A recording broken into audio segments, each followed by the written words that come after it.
Bonjour, nous sommes le groupe 2 des 3e E. Nous allons vous parler de la laïcité.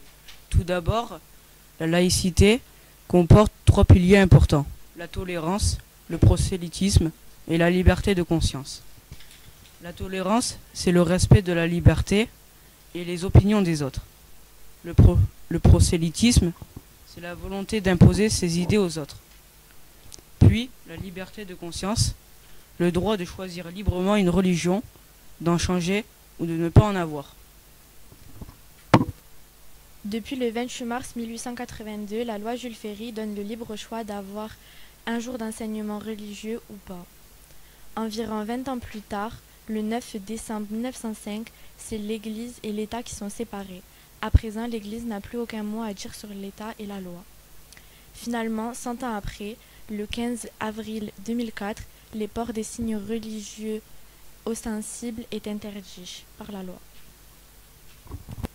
Le ministre de l'Éducation nationale demande qu'à partir du 6 juillet 2013, tous les établissements publics affichent la charte de la laïcité.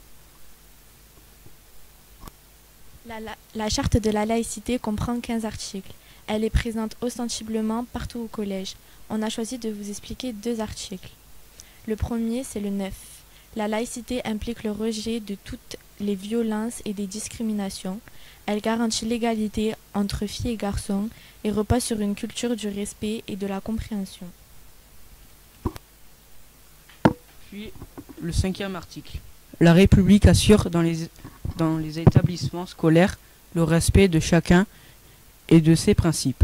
Le respect, c'est la cohésion, l'entraide, ne pas se taper ou se faire la guerre, car on est différent. Dans notre établissement, la laïcité est représentée par un arbre présent sous le préau. On va vous le présenter.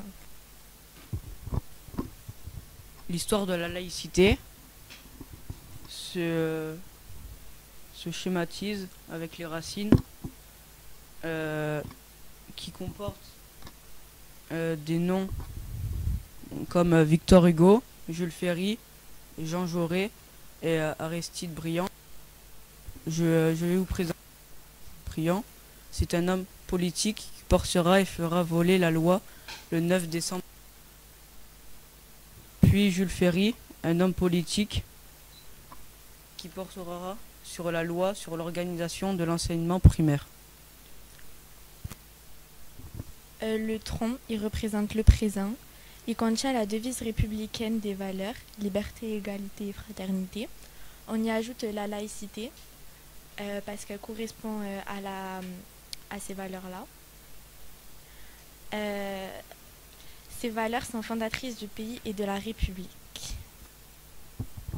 L'avenir, c'est les branches et le feuillage.